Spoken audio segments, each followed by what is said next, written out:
Bonjour et bienvenue au Grand Palais en plein cœur de Paris. Ici, nous allons découvrir ensemble une exposition exceptionnelle, Cartier, le style et l'histoire. C'est moi qui vais vous servir de guide tout au long de la visite. Mais pour l'instant, je ne vous en dis pas plus car c'est à l'intérieur que ça va se passer. On y va ?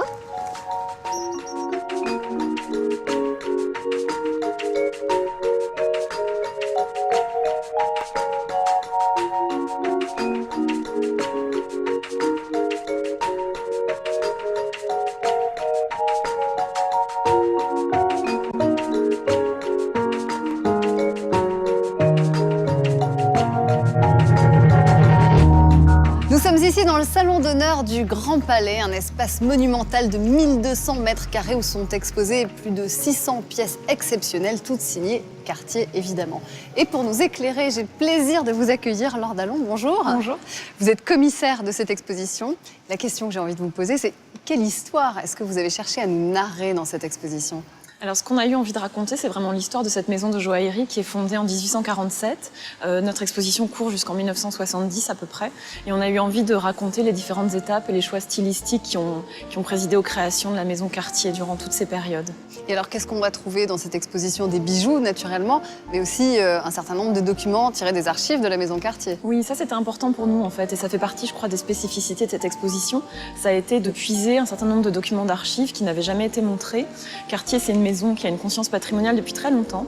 Et ils ont conservé toutes leurs archives depuis la fin du 19e siècle, depuis cette époque où ils s'installent rue de la Paix en 1899. Et donc on est allé chercher des documents très différents, à la fois des dessins d'archives très beaux, mais aussi des registres clients, des registres de stock, des dessins, des croquis, des invitations, enfin tout ce qui permettait d'évoquer la vie de la maison.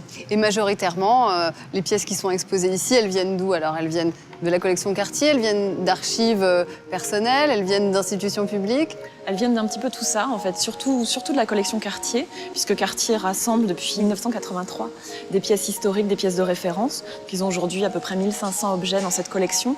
On en a choisi un petit peu plus de 500 et on a complété avec des prêts provenant de musées, provenant de collectionneurs particuliers, qui nous ont permis d'enrichir cette sélection. Une des premières choses qui frappe quand on visite cette exposition, c'est évidemment le raffinement inouï de toutes les pièces exposées, mais aussi le style très identifiable de la maison Cartier à travers les époques.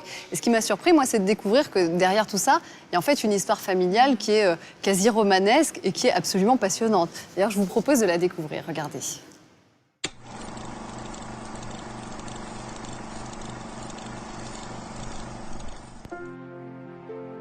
C'est en 1847 que naît la maison Cartier, à Paris, fondée par Louis-François Cartier, maître joaillier. Son fils Alfred ainsi que ses petits-fils Louis, Pierre et Jacques, à leur tour à la tête de la maison, la développent de façon fulgurante. En 1899, Cartier s'installe rue de la Paix, artère prestigieuse et cosmopolite, qui attire des personnalités venues du monde entier. Les trois frères s'apprêtent à bâtir un empire basé à Paris et largement tourné vers l'étranger. Dès 1904, Pierre et Louis se rendent en Russie, un pays qui les émerveille et leur inspire de nombreuses créations.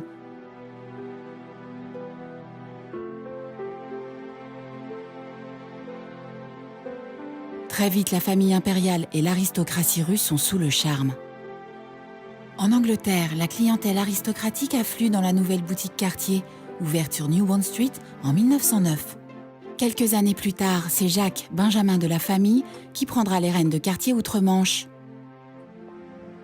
Dès lors, il tisse un réseau de relations qui inclura certains des princes les plus remarquables du sous-continent indien.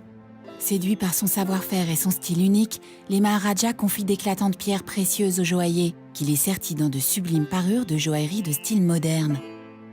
La maison initie alors une relation inspirante avec l'Inde, où elle ouvre un bureau en 1911. Pierre Cartier, le cadet de Louis, part de son côté aux États-Unis pour diriger la filiale new-yorkaise en 1909.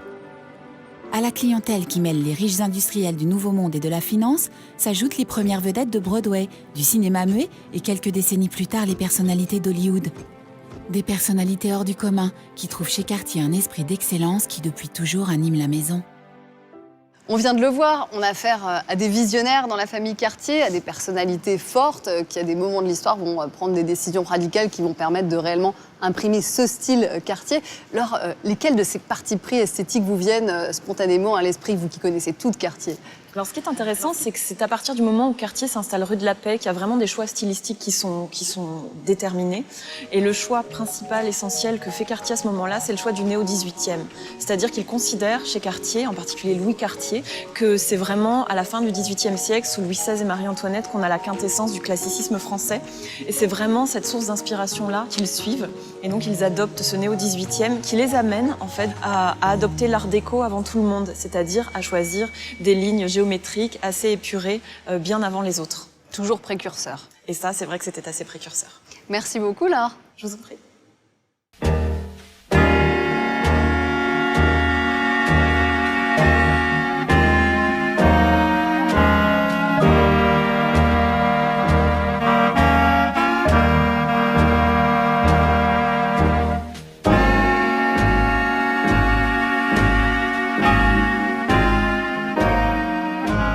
Nous sommes toujours dans le salon d'honneur du Grand Palais et j'ai le plaisir de retrouver Pierre Reynaud. Bonjour. Bonjour. Merci d'être avec nous. Vous êtes directeur du style et du patrimoine Absolument. de la Maison Cartier.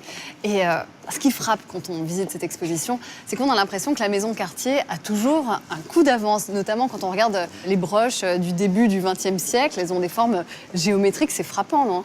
Je pense que c'est effectivement une des facettes très intéressantes de cette exposition qui montre cet aspect moderne, voire moderniste, du tout début du XXe siècle. Et c'est surprenant parce que non seulement ça montre le rôle prééminent, je dirais, de Cartier dans la création, mais ça montre aussi que la joaillerie est un domaine d'expression en soi qui n'attend pas d'autres domaines pour exprimer effectivement l'innovation, la modernité telle que l'envisageait Louis Cartier au début du siècle. Alors il y a beaucoup de raisons à la géométrie et à l'abstraction, qui est à mettre en rapport d'ailleurs avec ce qui se passe dans le monde de l'art, parce que là on est entre 1904 et 1910. On est au tout début du cubisme, même voire avant même le cubisme, et on est dans les premières formes de l'abstraction dans le domaine de la peinture avec Kandinsky. Donc la joaillerie intègre et voire même parfois anticipe ce qui se passe dans d'autres domaines de cette époque-là. Et quand vous parlez d'autres domaines, je pense notamment à la mode. La Maison Cartier a tissé des liens très tôt avec le monde de la mode. Est-ce que c'était chose courante à l'époque ? Alors, ce n'était pas chose courante, effectivement, que de mêler joaillerie et mode, mais ce qui intéresse Cartier, ce n'est pas la mode en tant que telle, c'est-à-dire ce n'est pas le côté changeant selon la saison, mais ce sont les changements profonds du rôle de la femme qui illustrent la mode même, notamment le changement de silhouette qui s'opère avant même la guerre de 1914, avec la disparition du corset. Se pencher était très difficile avec un corset. Et déjà, le bijou qui va accompagner ce mouvement va être différent. Le diadème se transforme en bandeau, il va être porté serré sur la tête, de façon à ne pas tomber avec ce mouvement. La silhouette droite et allongée va être accompagnée d'un sautoir, plutôt que de collier court et de collier plutôt large.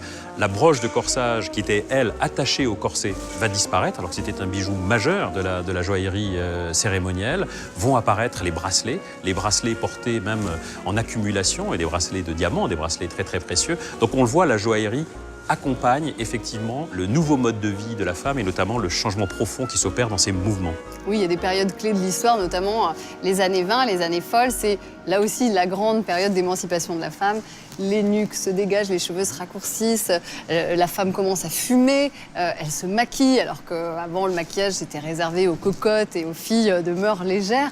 Comment la Maison Cartier accompagne ces évolutions-là ? Alors vous le soulignez, il y a un gain de liberté énorme au niveau du comportement féminin dans la société, c'est-à-dire des comportements qui étaient en dehors de la société sont tolérés et même devenus sophistiqués. Et le joaillier Cartier accompagne effectivement les femmes dans ces nouveaux comportements et crée des objets qui apportent l'élégance, voire la préciosité pour certains de ces objets, et même, je dirais, sont même à l'origine de certains mouvements qui eux-mêmes sont considérés comme alors encore plus élégants qu'auparavant, notamment le fume-cigarette ou le porté d'un nécessaire à la main, qu'on peut enfiler d'ailleurs autour d'une bague et qui est suspendue à cette bague, des vanity que nous appelons nécessaires, donc dans le vocabulaire de la maison, et qui sont d'une extrême sophistication esthétique, qui font appel à énormément de thèmes d'inspiration, de savoir-faire différents aussi, d'incrustation de pierre, de lacs burgotés, de marqueterie, de nacre, énormément donc de savoir-faire précieux et je dirais tous au service de la recherche de la beauté.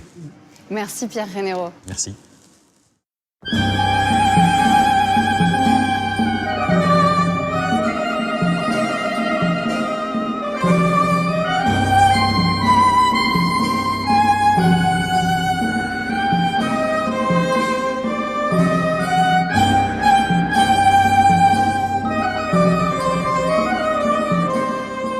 Dans la haute couture, comme dans la haute joaillerie, les années 20 sont marquées par un véritable engouement pour l'exotisme.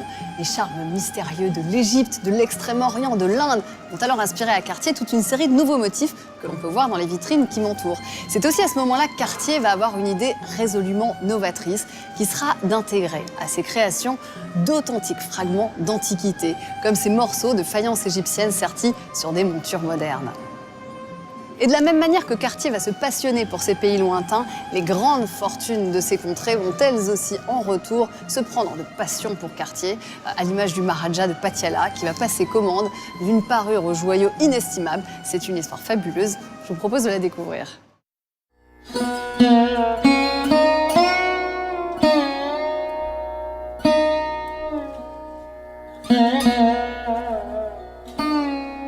En 1911 se passe un événement très important en Inde, le Durbar de Delhi. Alors il faut savoir que le Durbar, c'est la cérémonie qui va consacrer le nouveau roi d'Angleterre, empereur des Indes. Cette même année, Louis Cartier envoie son jeune frère Jacques se rendre à cette cérémonie. Et Jacques va réaliser les premières transactions avec les Maharajas, entre autres, de Nawanagar, Kapurthala et Patiala. En 1926, le Maharaja de Patiala arrive à Paris avec des valises remplies de pierres précieuses. Il va rechercher une expertise pour créer des bijoux de cérémonie, donc de bijoux typiquement indiens, mais dans le style typiquement art déco. Et c'est pour ça qu'il va chez Cartier. Et les ateliers de la maison Cartier vont travailler pendant plusieurs années pour fournir une série de commandes, dont fait partie bien sûr le grand collier de cérémonie, qui fait aujourd'hui partie de la collection Cartier et qui est exposé au Grand Palais, et qui fut réalisé par la maison Cartier en 1928. C'est un collier qui se compose de 5 chaînes en diamant, qui comporte plusieurs diamants très importants. Et en son centre, dans un pendentif, on trouve le fameux de Beers, qui est un diamant jaune de 234 carats 69, très important. Ce collier a été commandé donc, par Bhupindar, le Maharaja de Patiala. Il a été également porté par son fils, Yalavindra. Et ensuite, ce collier a disparu. On ne sait pas forcément ce qui s'est passé. Au gré des successions, en effet, des bijoux sur toute cette importance sont amenés parfois à être démontés ou à être revendus. Ce qu'on sait, c'est que le collier est réapparu en 1998 à Londres, chez un marchand, et que la collection Cartier en a fait l'acquisition.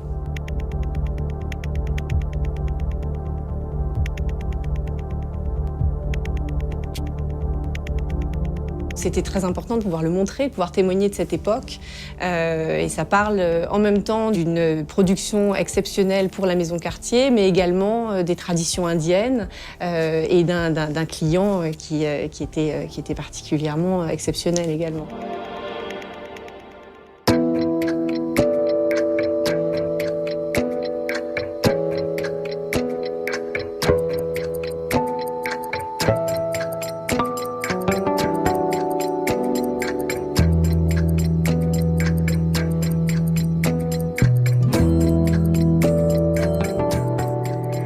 La passion des frères Cartier, c'était l'exploration. Exploration du monde à travers leurs nombreux voyages, mais aussi exploration de la technique qu'ils appliquaient à leur création, notamment dans le domaine de l'horlogerie où la maison Cartier fait très tôt figure de pionnière. Et justement, nous avons ici au Grand Palais un ensemble de 16 pendules qu'on appelle les pendules mystérieuses. Alors c'est exceptionnel, c'est unique de les avoir toutes ensemble réunies dans un même endroit. Donc pour en parler avec nous, je vais tout de suite retrouver Pascale Lepeu. Bonjour Pascale. Bonjour Alice. Merci d'être avec nous. Vous êtes donc conservatrice de la collection Cartier. Et j'ai envie de vous demander, qu'est-ce qu'elles ont de si mystérieux ces pendules? Ah, ça c'est une bonne question. Écoutez, simplement placez-vous devant une de ces pendules, même tournez autour et essayez de voir comment les aiguilles sont connectées au mouvement. On a l'impression qu'elles flottent. On a l'impression exactement que les aiguilles flottent dans l'air. La Gazette du Bon Ton en 1925 les a même baptisées de merveilles de l'horlogerie. Et à l'époque, même les horlogers ne révélaient pas aux vendeurs comment elles fonctionnaient. pour garder le mystère complet. Mais d'où est venue à Cartier cette idée de créer ces pendules mystérieuses? Alors en fait, si on veut révéler une partie du secret, l'idée vient d'une illusion d'optique développée par un magicien qui s'appelait Jean-Eugène Robert Houdin au XIXe siècle. Et il suffit, mais c'est beaucoup plus compliqué que ça en réalité, il suffit de relier chaque aiguille à un disque de verre transparent et ensuite de faire tourner tout l'ensemble et de bien dissimuler les mécanismes. Mais alors, qui possédait ces pendules mystérieuses? Parce qu'on a l'impression que c'est des objets d'art uniques. Elles étaient dans les maisons des grands de ce monde, pour citer seulement John Pierpont Morgan ou encore le duc de Westminster ou les Maharajas de Patiala, Navanagar. Nos grands clients avaient tous une pendule mystérieuse chez eux. Et quand on voit le raffinement aussi bien technique qu'esthétique, on comprend que l'horlogerie, c'était vraiment le fleuron de la maison Cartier. Oui, vraiment, les pendules mystérieuses, si on peut faire une comparaison, par exemple, avec le parfum, il y a l'eau de toilette, l'eau de parfum, le parfum et l'extrait. Et je trouve que ces pendules mystérieuses sont vraiment un extrait de Cartier. Tout Cartier est concentré dans ces objets. Merci beaucoup, Pascal. Merci à vous, Élise. Merci.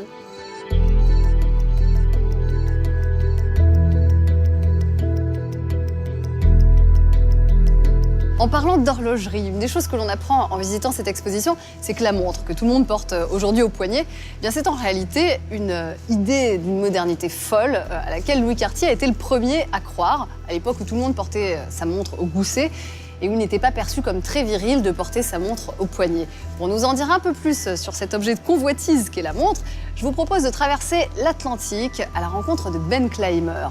Il est blogueur, il est américain et il est naturellement passionné de belles montres. Écoutez-le.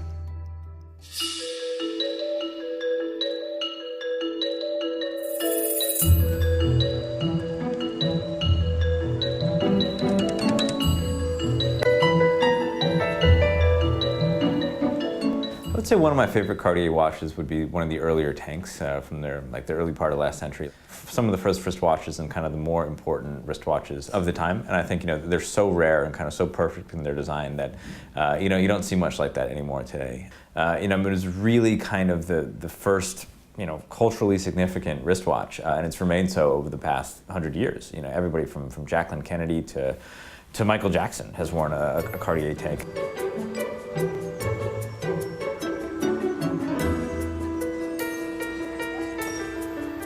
I think something that often gets lost with Cartier is just how important the Santos is, and the Santos was, arguably the very first commercial wristwatch, period.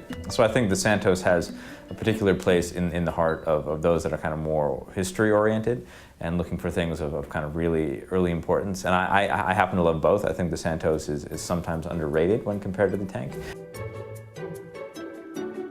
A Cartier watch is something special to its owner. It's something that is, so kind of supremely timeless. There's just something so pure, so elegant, so kind of remarkably lasting about a Cartier. I think Cartier to our generation is something different than maybe it was in previous generations. Now it's really about harkening back to a time when mechanical watches were really important, were something that you just needed to have. And I think a lot of other competing companies are watchmakers, and Cartier is first and foremost a designer. So they have got kind of this kind of more pure aesthetic that you just don't see in other tool watches. So Cartier has a history of design that is just not seen elsewhere.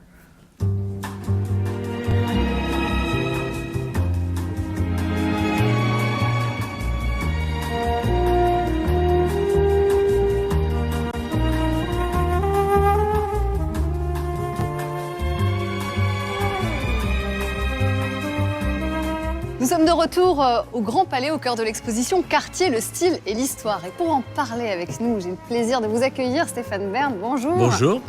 Alors, on ne vous présente plus, mais parmi vos multiples talents, je dirais que celui qui va nous intéresser aujourd'hui, c'est que vous êtes spécialiste de l'histoire des familles royales. Il paraît. Il paraît. Et il se trouve que la famille Cartier a été fournisseur officiel de plus de 24 cours européennes. On en a ici quelques exemples avec une magnifique vitrine qui abrite des diadèmes absolument somptueux.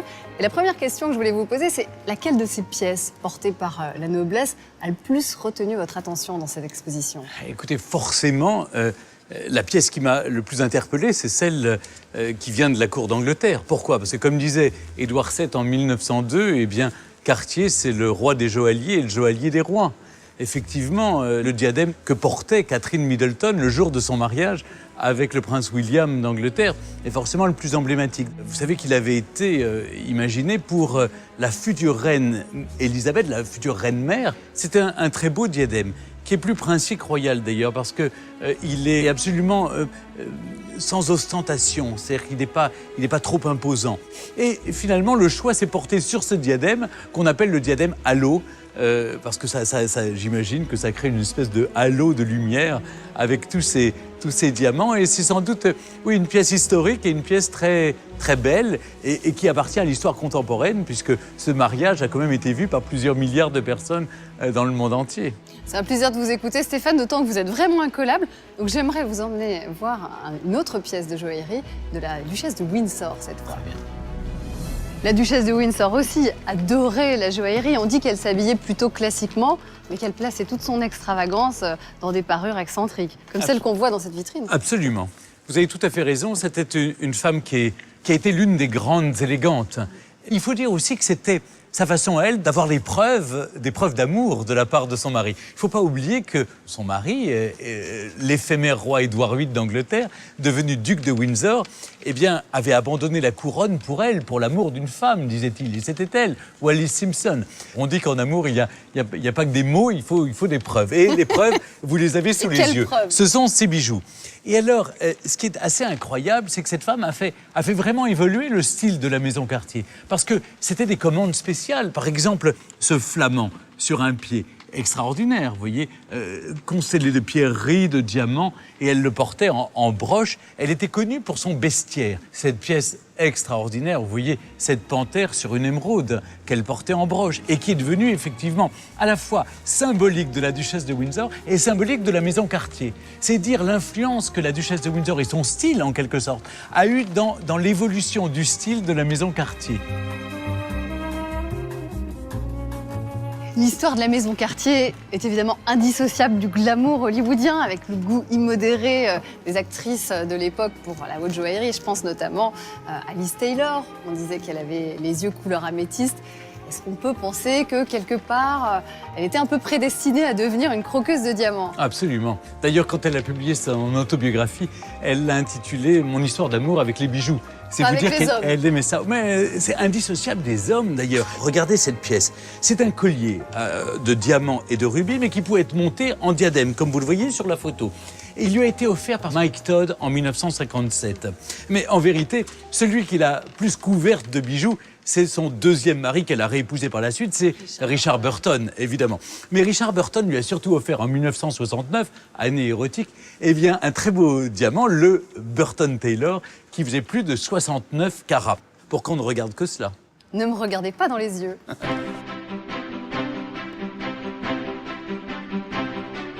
Alors on le voit dans cette vitrine, la princesse Grèce de Monaco était particulièrement liée à la maison Cartier. Comment est né ce lien ? C'est un double lien en réalité, à la fois de la famille princière de Monaco, puisque depuis 1920, c'est attesté dans les comptes, Albert Ier de Monaco était déjà fourni par la maison Cartier. Et la princesse Grâce se fournissait déjà à New York lorsqu'elle était actrice. Mais ce qui est important, c'est qu'en avril 1956, elle épouse le prince Régnier III de Monaco. Sa bague de fiançailles que vous voyez ici vient de la maison Cartier. Et puis, sur son portrait officiel, regardez bien, vous avez à la fois ce collier et vous avez les clips des fleurs comme ça, avec des rubis et des diamants. Toujours le blanc et le rouge, les couleurs de la principauté de Monaco.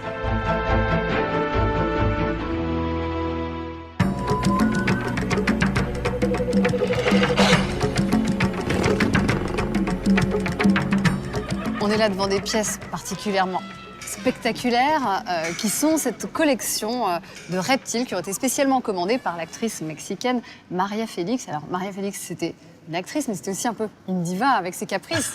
C'était une grande diva. Et d'ailleurs, vous savez, elle est allée chez Cartier la première fois acheter des bijoux avec des panthères. Et puis elle les a ramenés, elle a dit non, la panthère, c'est pas pour moi. Il lui fallait un emblème à sa mesure ou à sa démesure. Et elle a opté pour le reptile. Et voilà le résultat.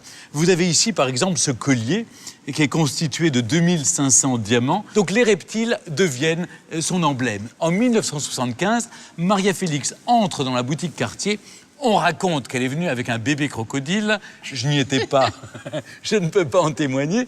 Toujours est-il qu'elle se fait confectionner ces 2 petits crocodiles que vous voyez, l'un en or et diamant, l'autre en or et émeraude. Il y en a quand même plus de 1000, 1500 à chaque fois. Ce qui est intéressant, c'est que son extravagance a aussi poussé la maison Cartier vers encore plus d'innovation. Absolument. Les grandes commanditaires, en quelque sorte, ont fait évoluer le style de la maison Cartier parce que chaque fois, il fallait répondre à des exigences, à des véritables défis. Ce serpent articulé, ces crocodiles articulés demandaient beaucoup de dextérité des ateliers. Non seulement de trouver les bonnes pierres, mais aussi de trouver la technicité qui allait permettre à l'actrice de porter de façon tout à fait agréable un collier serpent autour du cou. Donc c'est vous dire que les grandes clientes ont fait non seulement évoluer le style, mais aussi la dextérité, la technicité des ateliers Cartier. Merci beaucoup Stéphane Bern. Merci à vous.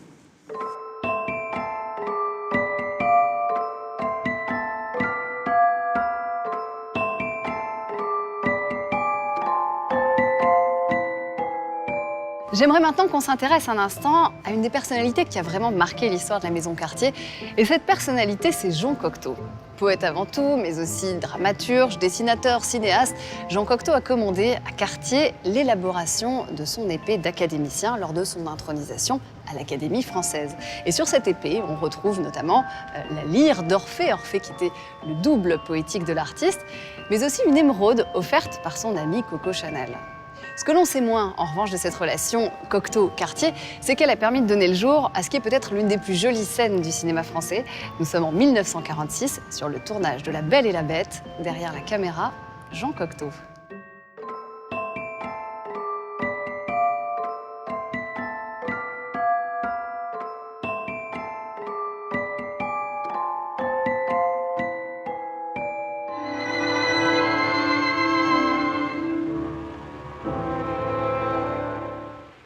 Mon père, ce monstre est bon.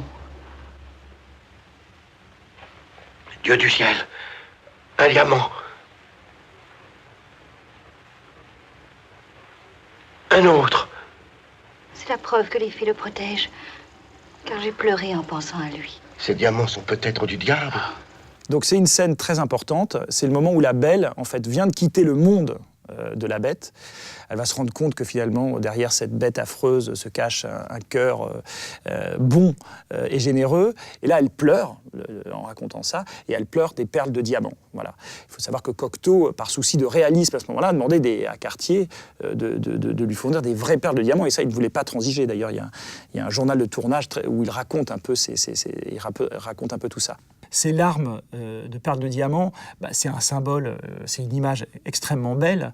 La lumière d'Henri Alcan, qui est l'un des plus grands chefs opérateurs que le cinéma français ait eu, qui fait une lumière presque naturaliste. Cocteau disait dans son journal, je veux faire effectivement, ça va être un film poétique, mais à aucun moment je ne vais penser à la poésie. Donc il essaie vraiment d'être le plus réaliste possible. Beaucoup de décors étaient naturels, à part les intérieurs, mais tout l'extérieur, c'est des vraies campagnes. Donc on essayait vraiment, presque plus de 10 ans avant la nouvelle vague, à se servir de la réalité d'un décor, la réalité des lieux, pour faire cette histoire, et une histoire qui est totalement fantasmée. C'est ça le pari du film, et la scène dont on parle, la scène de ces pleurs, évidemment est emblématique de ça.